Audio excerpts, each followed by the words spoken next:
But there were ghosts at the gates not days ago.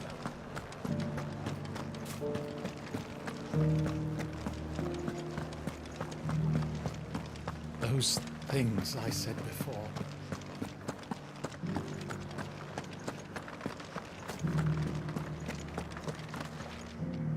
Oh, Clive, my wards and I may soon be without a home. What's happened? The High Cardinal has descended from his lofty throne and taken up residence here in Northreach. The High Cardinal? Leader of the Council of Elders, second only to his Radiance at the head of the Imperial government. Not that any of those things still exist. Now he goes by his noble title, the Duke of Oriflamme. And what does he want with Northreach? He wants to transform it into a military stronghold, a foundation upon which to build a new Sambrec. He's already secured the support of the various army remnants, with promises that they shall be afforded the respect they deserve in his empire. One built on the confiscated property of the people. He would rob the populace to pay for it. Believe me, I have used every means of persuasion to discourage him from this folly. But for whatever reason, he will not listen to me. What does Captain Philippe make of this? When the town was under attack, it was him the soldiers rallied around. Couldn't he use that influence again? How? By speaking out against one of the most powerful men in Sambrec.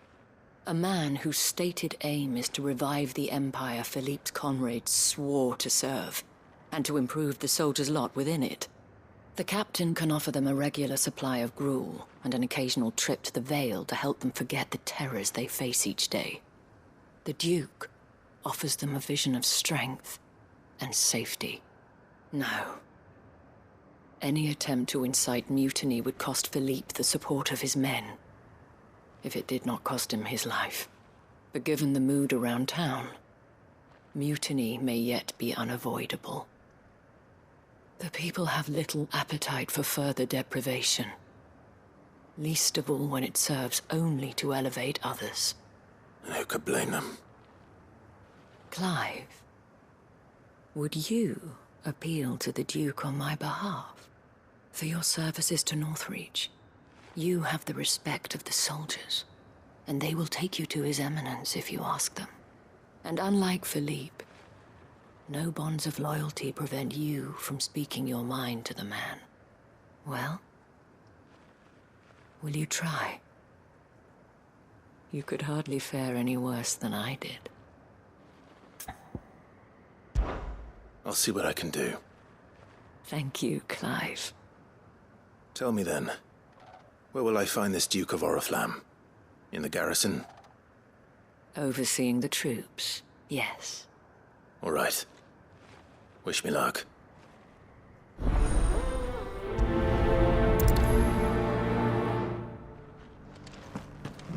I may have met this Duke before, at the Remembrance Ceremony. Let's hope I didn't make a strong impression. Those things I said before. You needn't fret.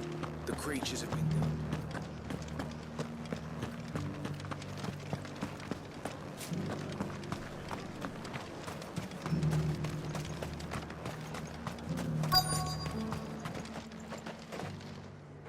Halt! Oh, sorry about that. You're the dame's man, aren't you? You got some business with the captain? No, actually. With the Duke. I was hoping I might be able to speak with him. We're under orders not to let any civilians pass. But you should be all right. His Eminence has heard all about you and your heroics. Wait here. I'll go and ask.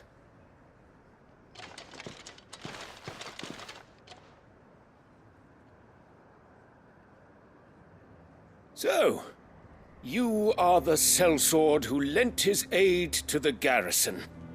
The Empire owes you a debt, and I shall see it repaid.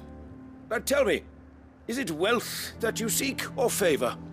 Neither, Your Eminence. I thought only to inquire about your plan to turn Northreach into a stronghold. Ah, I see. You are worried the expanded garrison will render your services redundant. Yet you needn't be. A proud fighting man like yourself shall always have a place here. Pride of place, in fact. For too long has the contribution of the noble soldier been under-reckoned. But no more. For it is they who shall see the Holy Empire rebuilt, beginning right here in Northreach. Why here, Your Eminence? The town has been fortunate enough to escape largely unscathed from the recent troubles. Her defenses are sound, and her garrison well prepared. Which is more than can be said for Oriflamme or Twinside. The Empire wants for a capital, and I believe Northreach to be the perfect place. With Caer Norvent as her citadel. Once we have seen to the refortification of both the town and the castle, we need only build a wall around both to create a city that would be the envy of the twins. Plans are already underway for the construction. Soon enough, these thralls shall learn that they are no match for the might of Sanbreque. I fear you underestimate how dangerous these creatures are, Your Eminence. Should they return in force, you will need all the people of Northreach to come together in defense of the town. Something they may be loath to do if they've been deprived of their worldly goods. The people will do as their leaders command. If Sanbreque is to be rebuilt, she will require a functioning government. One whose authority is beyond question. That is why this levy is necessary. So that any man who wishes to join the army might do so and be fed, outfitted, and paid as befits a defender of the Empire. And yet there are those who persist in peddling the treasonous lie that I seek to steal from the people and drive them from their homes. I suspect they're afraid of losing what little they have left. Precisely. The common folk have little and less, and you mean to deprive them of even that. You would sow the seeds of your new empire in your own salted earth. Sabine, we have discussed this. Yes, and I told you then how putting the empire before her citizens would lead only to revolt. Without an empire, there are no citizens. And in yours, there will be only beggars. Is that what Griga wills for her people? Do not take her name in vain, Sabine. I'll come back later. The citizens revolt. I wonder what the people really think of the Duke's plan. It wouldn't hurt to ask them, I suppose. Let's begin with those on the other side of the wall. You're embarrassing yourself. As long as you remain, the veil was...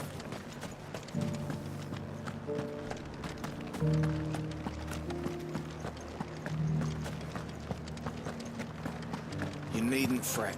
The creatures are...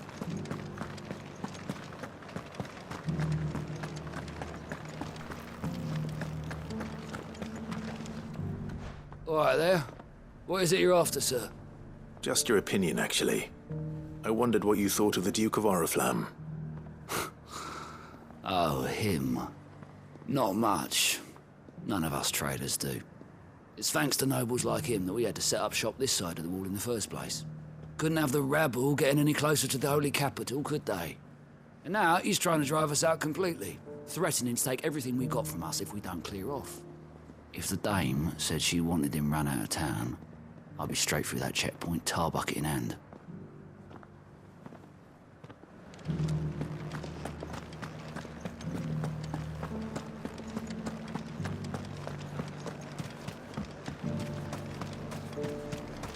Why, your stall is as... I've been hearing a lot of talk about a certain Duke. Nothing good, I'll wager. Going around acting like he owns the place. And with hardly a word to the dame. This is her town, not his. I take it you'd rather she was in charge. As far as I'm concerned, she still is. Just need His Eminence to sod off back to Oriflamme.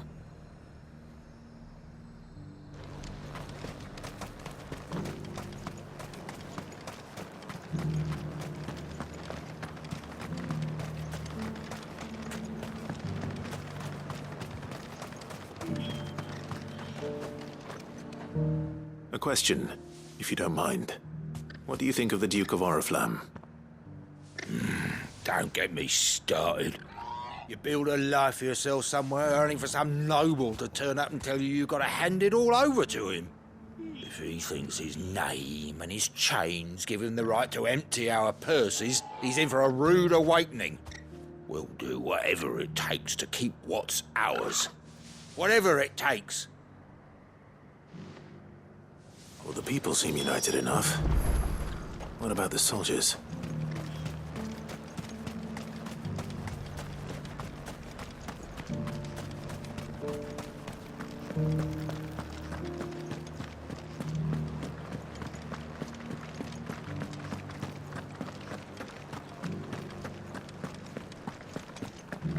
Those things I said before.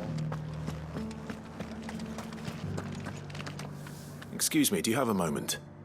I wondered if you'd mind sharing your thoughts on the Duke of Oriflamme. Well, he's made a lot of enemies coming in the way he did. But I mean, look around us. You can see the state the realm's in. The traders might not like having the screws put on them, but if they volunteered a few more of their hard-earned gil before things got bad, maybe they wouldn't have to. I think the Duke's got a point when he says rebuilding the Empire's the best way of making sure we're all protected. And if that means people who don't know one end of a sword from another have to make way for those who do, well, that's just how it goes.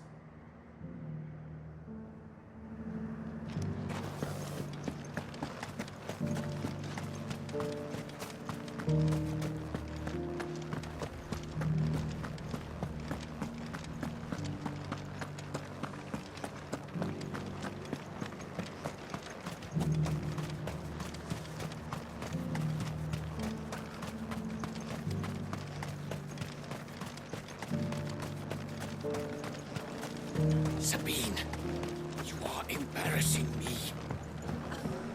You're embarrassing yourself. I hear the Duke of Oriflamme plans to turn this town into some sort of fortress. Do you think that's a good idea? It's not for me to say. All I know is that unless the Emperor orders me otherwise, His Eminence's word is law. Look, no one likes all these taxes and tariffs, but empires don't come for free. Once Sanbreque is back on her feet, we'll all reap the benefits.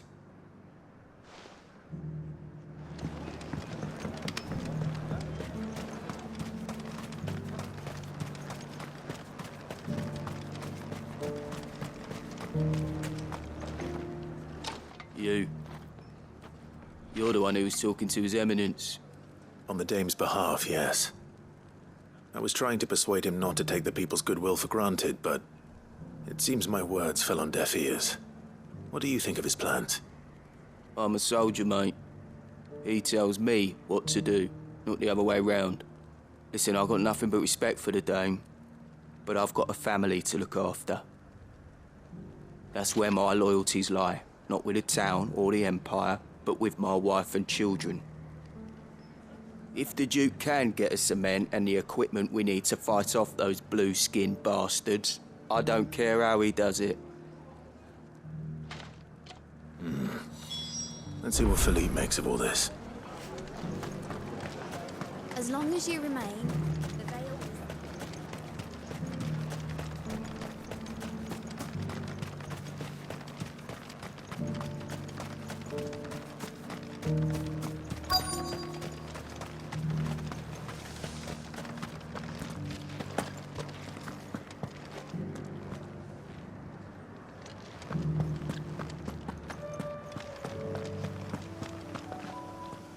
Captain, do you have a moment? For you? Certainly. Clive, wasn't it? Thank you for last time. How can I help you? I wanted to ask you about the Duke of Oriflamme. Do you intend to go along with his plan? But to tell you the truth, I'm in two minds. It's my sworn duty as a captain of the Imperial Army to obey his orders. But I can't say I agree with him. Philippe, I remember you saying that you became a soldier to protect the people you loved. The dame included. That's right, I did. Well, she doesn't agree with the Duke's orders either. She thinks they could tear Northreach apart.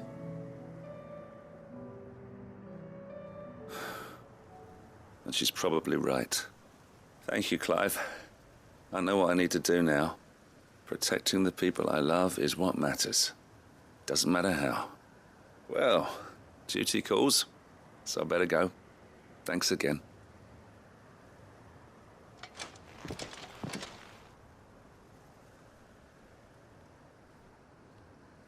It seems Philippe wants to do the right thing at least. I expect Isabel will be pleased to hear that, if nothing else.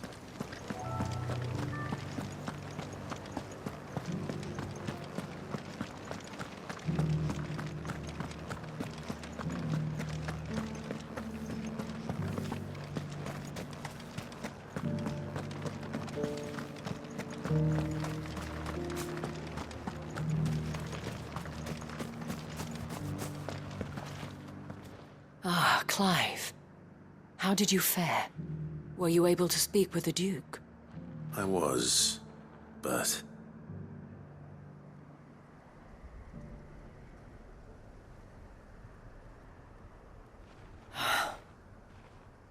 So Northreach is to be a fortress after all. Well, it will certainly help to hold back the thralls. There's no denying that. Though I doubt it will come as much consolation to the townspeople whose worldly goods are confiscated to pay for it. They deserve to be heard, Clive. To have a say in this new empire the Duke means to build. Sadly, His Eminence values their obedience more than their opinions, and hopes to reassert the authority of the state. I fear he sees the people as mere pawns on his chessboard to be sacrificed for the greater good. Needless to say, they themselves are of a different opinion, and would rather their destinies were in your hands.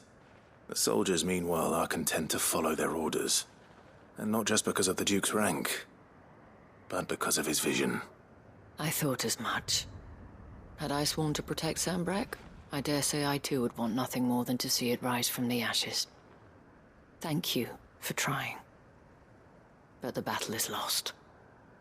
I don't know about that. What happened to your uniform? I handed it in, along with my resignation. Told the lads I wished them well, but that I owe it to those I love to call it a day. But why? Because I realize what really matters to me. Not following some nobleman's orders for the sake of it, but protecting what I care about. Protecting Northreach. I honestly don't know when those monsters will return, but I'm certain they're not finished with us yet. And when they do come back, we need to be ready for them. We need to stand together, all of us. And with you to lead us, milady, I reckon we can do it. It was you who finally convinced me, Clive. There's no point following orders if they go against everything you believe. Indeed. All of us, standing together. That has always been Northreach's best hope, and one which still lies within our grasp. We have only to turn our attentions to the true enemy. Thank you, Philippe, for showing me what I must do. Anything for you, milady. Speaking of standing together, would you mind if I borrowed a few of the lads from the Vale to help keep watch around the town? I fear His Eminence has loftier tasks in mind for the guard. Not at all. Be my guest. Wouldn't be the first time.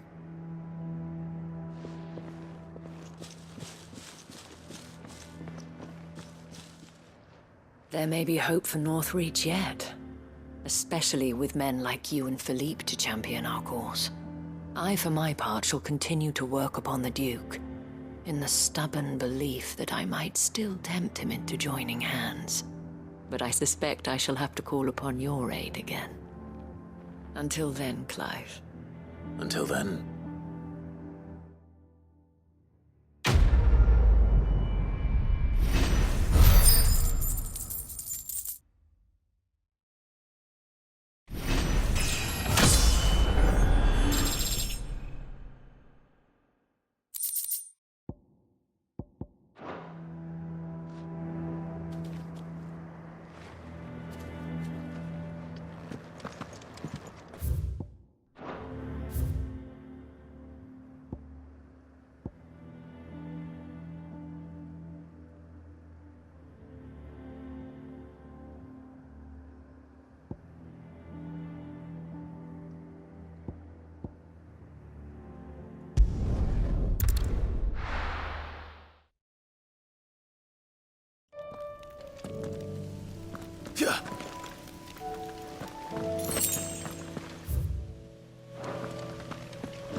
This beast isn't to be trifled with.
Definitely not to be trifled with.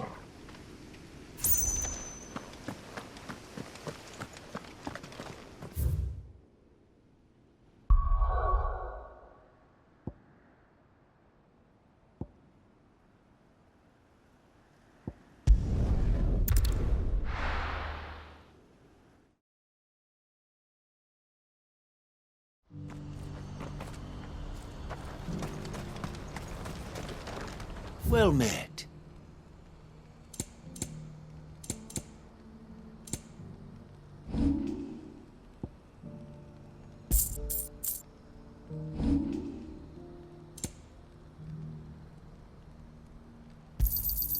You've a discerning eye.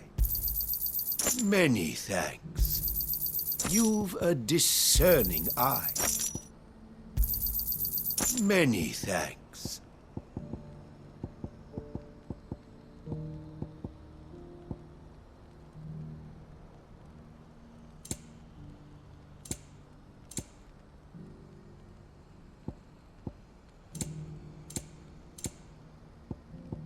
Farewell.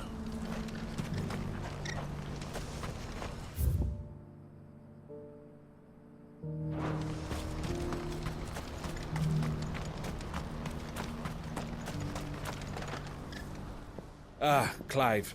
You'll be pleased to know that the negotiations are progressing well. That is good news. Yes. Our comrade in Randala has just sent word that the contract should be signed very soon. But I still have much and more to prepare. It's a huge undertaking moving this many bearers at once. You couldn't do me a quick favor, could you? What is it this time? More wild beasts? Nothing like that. I just need you to go over to the caravans and ask El how long we have until the bearers arrive. Find out exactly how much faster I need to get all these supplies moved. All right. I'll go and ask. Thanks, Clive. I owe you one.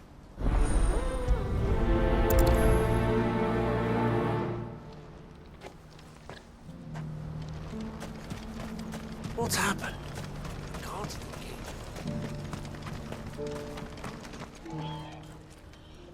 Don't blame yourself, El. This is their fault, not yours. I know, but... No buts about it, all right?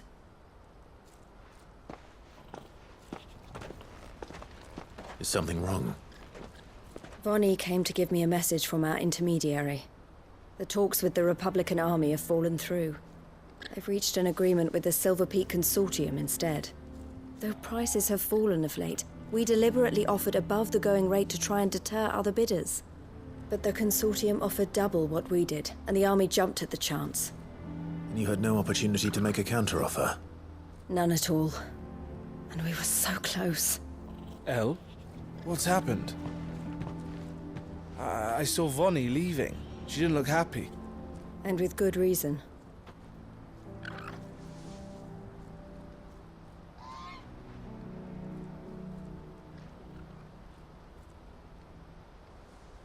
But I thought we were the only ones the Fist were speaking to about the bearers. How did the Consortium even find out about this? It's not so surprising. They have ears all over the Republic. This isn't over.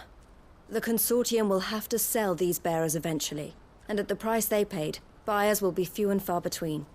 I'm going to Randalar myself. Alone? You sure that's wise? Are you offering to be my bodyguard?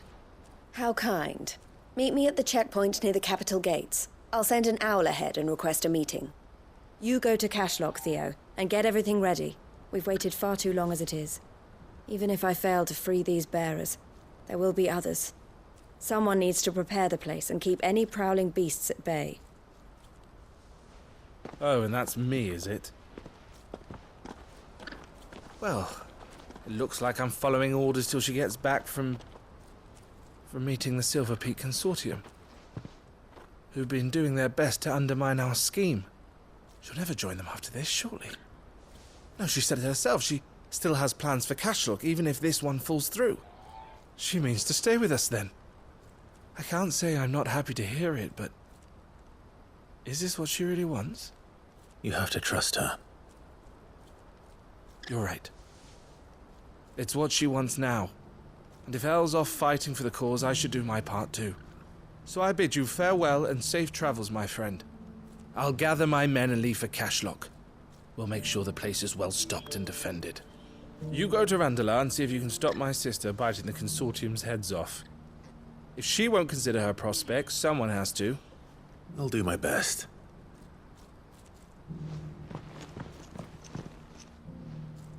All right. To Randala.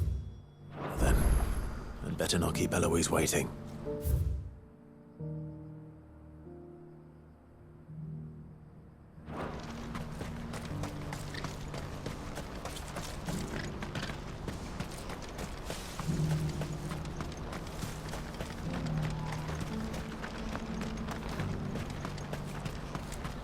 What I wouldn't give for a hot meal. Looks like this is the end of the road.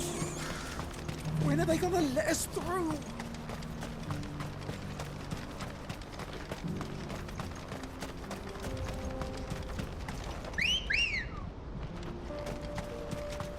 Ready, go?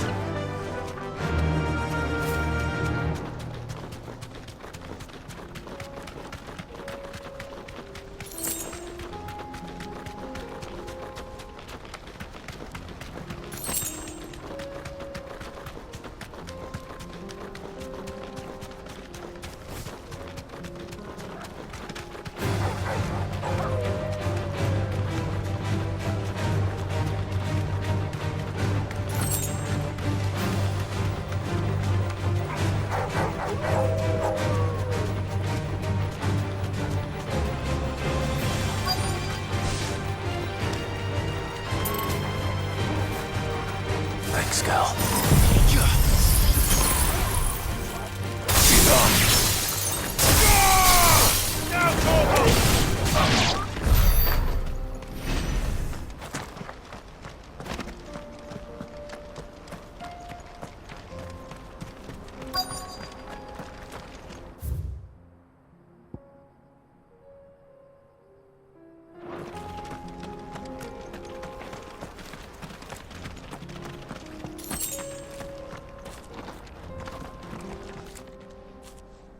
I hope I didn't keep you waiting. Did you arrange to speak with the Consortium? Here they are now. You wish to consult with me? I did. It's about the bearers you recently purchased from the Fist. We had all but finished making arrangements to buy them ourselves, and then you stepped into the fray. You misunderstand. The Consortium had an interest in purchasing them from the very first. It was only our regard for you that kept us from bidding. But your hesitancy in accepting our offer to you suggested that the regard was not mutual. And so we resumed our business. I did not hesitate. I am simply not inclined to make such decisions without first giving them due consideration. But what is done is done. Come then. How much do you want for them? Alas, you are too late yet again. We rarely take on such unconventional merchandise without a purchaser in mind. The bearers belong to him now. Who is your buyer? A trader from across the water. A most demanding fellow, if it's any consolation. He insisted the bearers be fed, dressed, even given their own bunks for the voyage over. That's what you get when you deal with continental types. I wouldn't know. Oh yes, the culture on the continent is quite different to ours. They pay good money for bearers not fit for the knacker's yard, and treat them like kings. But as long as they pay... That does sound unusual. No matter then. If they've already left our shores, there's little that can be done. Allow me to withdraw my interest. And with it, my interest in joining your organization. My associates will be sorry to hear that.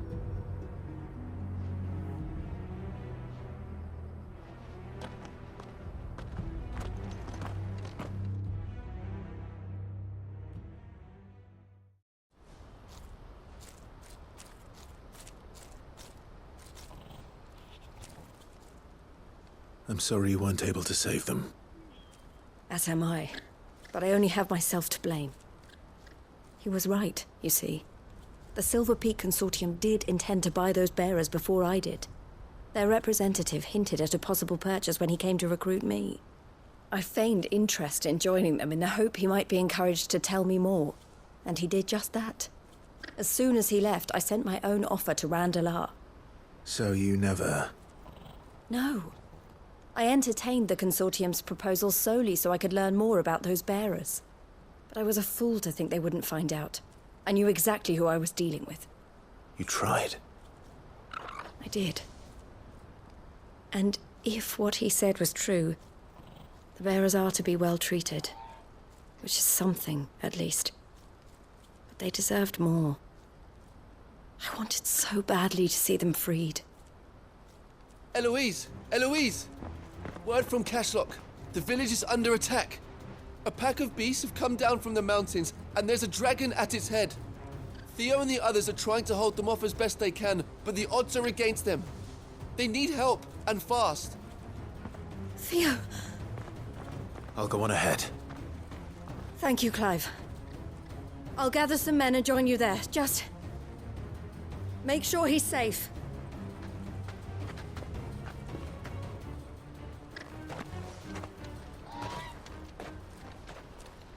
Hold on, Theo.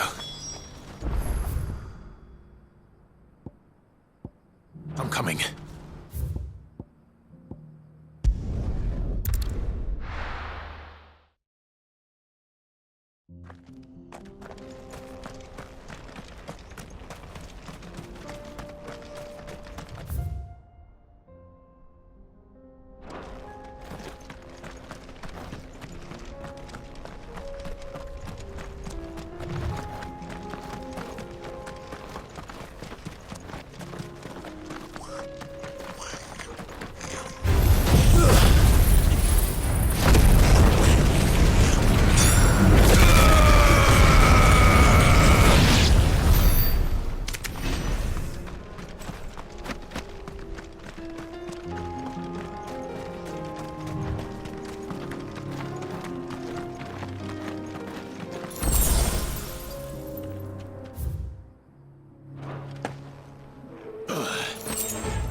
Where's Theodore? Upriver! He led the dragon that way to keep it from the village, but the whole area's flooded with ether. We just have to pray he makes it out in one piece. I can do better than that. Torgal, with me.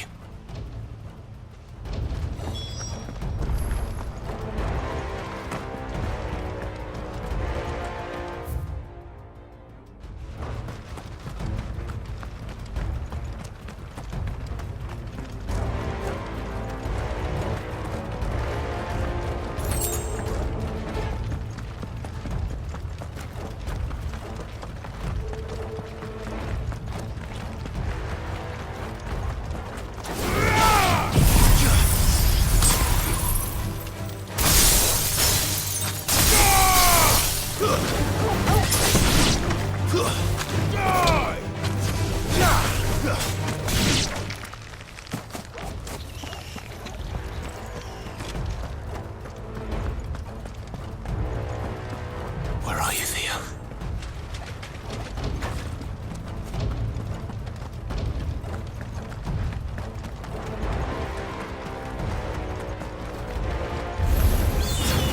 This one.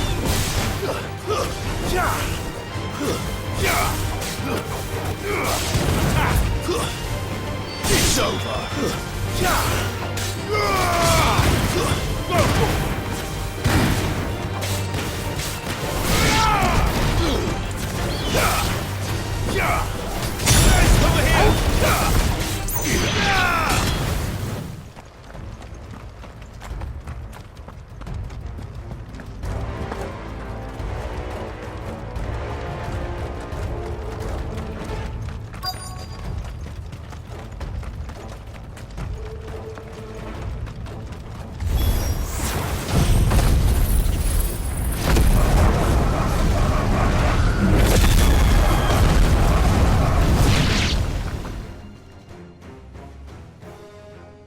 I can't waste any more time. I need to find Theodore before that dragon does.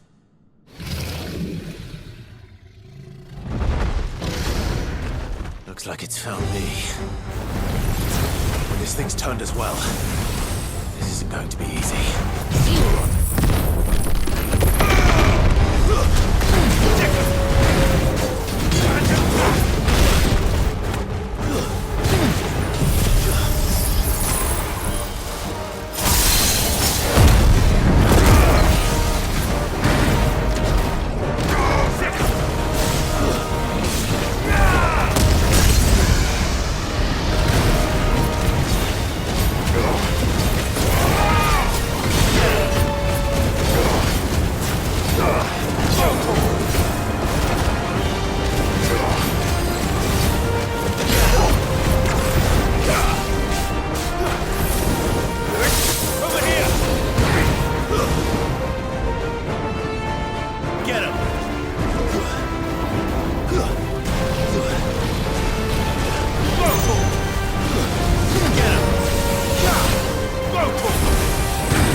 Theodore, you had me worried for...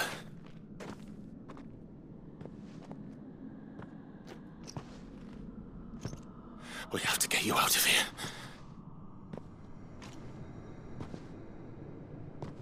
I think it might be a little too late for that. Bearer or no, there's only so much ether a man can take, and that Drake just wouldn't let me leave. You have my thanks, Sid, for finishing what I could not. For keeping Elle's dream. Theodore!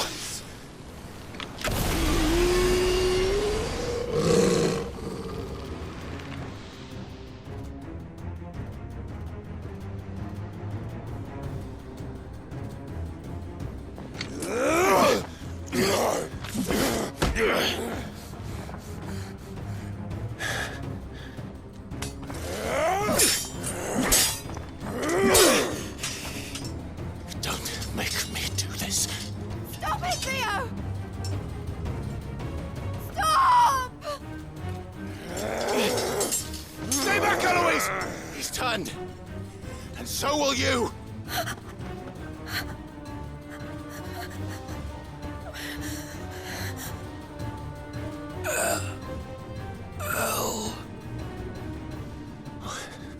Theodore.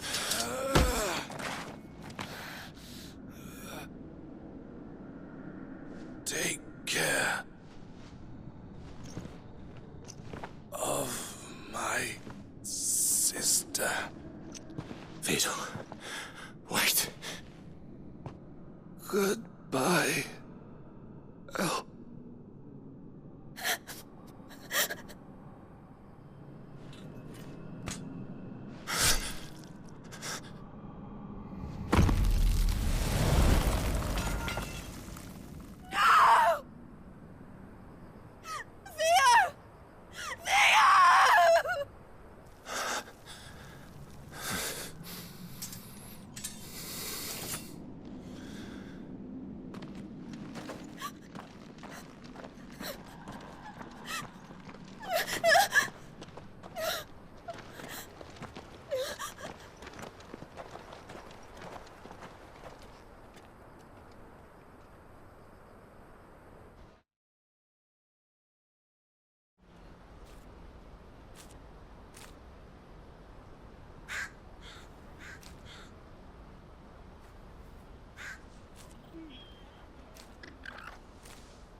Thank you, Clive. I think I'll be all right now. That was true bravery he showed. Leading the dragon away from the village like that. His first instinct was always to protect people. To put others' well-being before his own. And now he's gone. Because I sent him to that place, against his will. It wasn't against his will. He was ready to do whatever it took to show you he could stand on his own. So that you would finally be free to live your own life. To live my own life? He never could come to terms with the choice I made. What exactly happened? You once told me Theo was the first bearer you ever helped.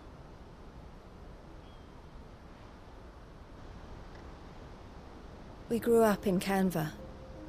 We were born to one of the great trading houses. And I was chosen to inherit the family business. I had my father's head for figures, you see. Theo did not.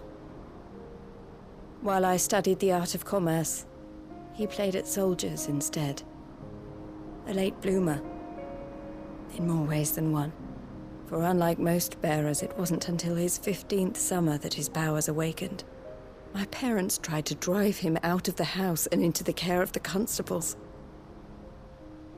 But before they could, I took him into mine. Theo told me something else. He clearly admired your devotion to the cause of freeing others like him from slavery. But he said you deserved a better life than this. He wanted to free you from what he called your bonds, just as you freed him from his. I would be lying if I said I had not wondered from time to time how much easier my life might have been if I had allowed Theo to be taken and devoted myself to the family business instead.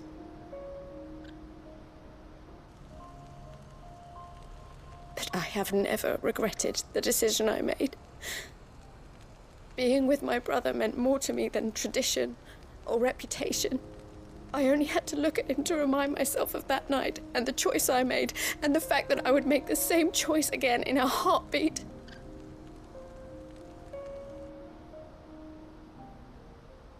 He was never a burden. How could he even think that? If anything, I was the one who weighed him down. You weren't, Eloise. He said it himself, that he had always been grateful to you for saving him, and that he wanted to repay you by letting you live the life you were denied. Neither you nor Theo weighed each other down. You loved one another. You did whatever was necessary to continue living your lives together, and you always would have.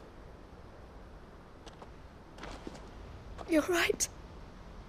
All I ever wanted, all I ever did, it was so we could be together. Oh, Theo, why did you have to...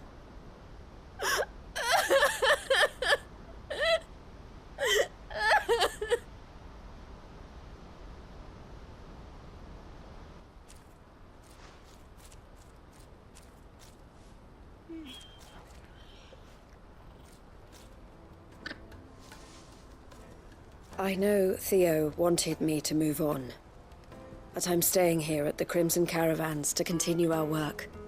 We can make a difference here. We can help people, save them. I need nothing more from life than that. So I'll carry on doing what we do, ensuring that goods, people, bearers get where they need to be, bringing smiles to people's faces just like we always have, and to Theo's. Wherever he is. This is the life I have chosen. The life I will always choose. I've made a choice of my own. To continue helping you however I can. Whenever you need it. Thank you, Clive. Let's go on together then. For Theodore.